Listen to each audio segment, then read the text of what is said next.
Good morning student.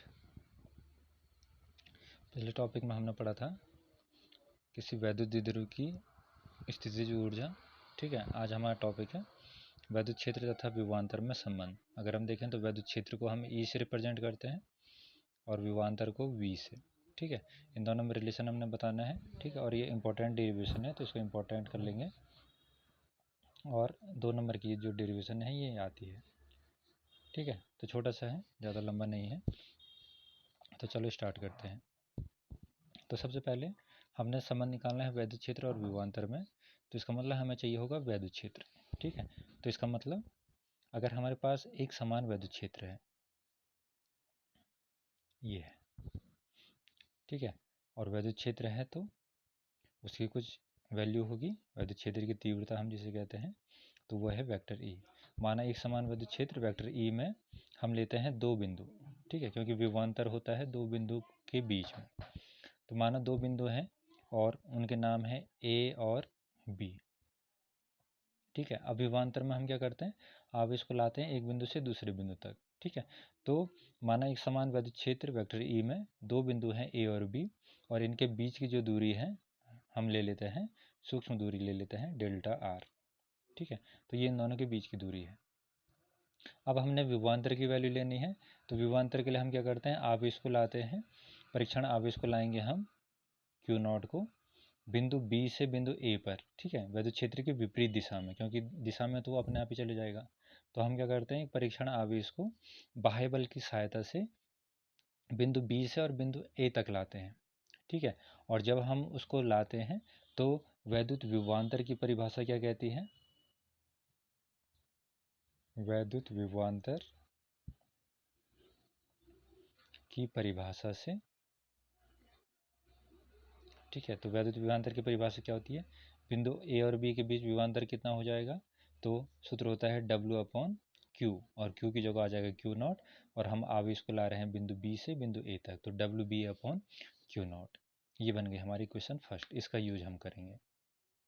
ठीक है, अब अगर हम देखें तो जब हमारा आवेश Q नॉट परीक्षण आवेश जो है वो बिंदु B पर था, तो उस पर कितना वैद्युत बल लग रहा था, तो परीक्षण आवेश पर बिंदु B पर परीक्षण आवेश पर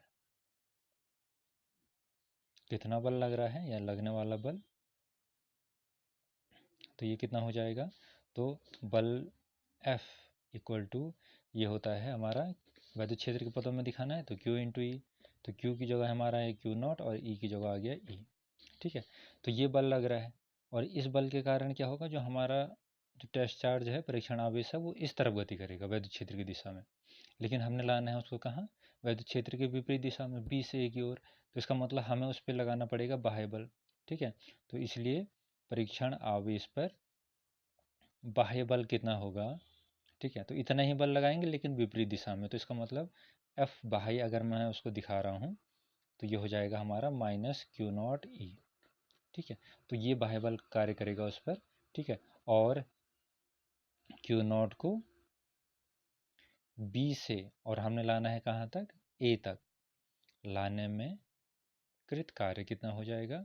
ठीक है, तो कार्य बराबर होता है बल गुणा विस्थापन, तो डब्ल्यू बी ए बराबर ये हो जाएगा हमारा एफ बाह्य, क्योंकि हम ये बाह्य बल लगा रहे हैं, और विस्थापन कितना है, तो दूरी हम ले रहे हैं बी से ए तक की, डेल्टा आर, तो ये हो जाएगा डेल्टा आर, वैल्यू रख लेंगे तो ये हो जाएगा W B A equal to F बाह्य की वैल्यू थी माइनस क्यू नॉट ई और into delta R, equation second. ठीक है, डब्ल्यू बी ए की वैल्यू हमें मिल गई है, उसकी वैल्यू यहाँ पुट कर लेंगे, तो यहाँ से हमारा विभवांतर निकल जाएगा वी ए बी, या डेल्टा वी के टर्म्स में भी हम उसको लिख सकते हैं। ठीक है, या डेल्टा वी के टर्म्स में भी लिख सकते हैं क्योंकि विभवांतर है वो।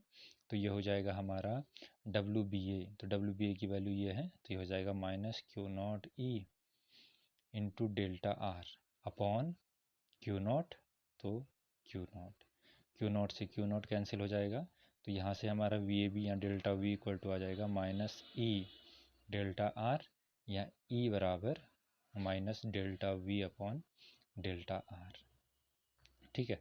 तो ये है हमारा वैद्युत क्षेत्र और विभवांतर में संबंध। तो अगर हम देखें तो वैद्युत क्षेत्र और विभवांतर में संबंध क्या है कि जो वैद्युत क्षेत्र होता है वो ऋणात्मक विभव प्रवणता के बराबर होता है। ठीक है, ये विभव प्रवणता कहलाती है। दूरी के साथ विभव बदलने की जो दर है वो विभव प्रवणता कहलाती है। ठीक है, तो ये हो गया। और अगर हम ये माने कि नॉर्मली क्वेश्चन सॉल्व करने के लिए अगर हम ये माने कि दोनों बिंदुओं के बीच की जो दूरी है वो डेल्टा आर ना हो के वो डी है, ठीक है, और विभवांतर की वैल्यू जो है वो वी है, तो तब क्या हो जाएगा, यदि बिंदुओं के बीच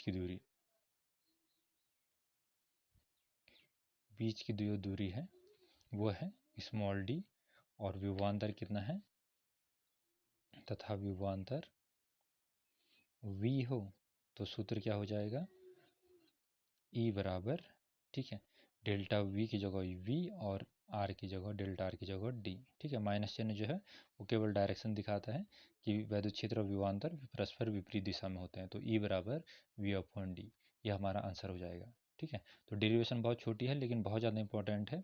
ठीक है, इस पर न्यूमेरिकल भी हम आगे करेंगे, तो इसको अच्छे तरीके से तैयार कर लेंगे। आज के लिए इतना ही, थैंक यू।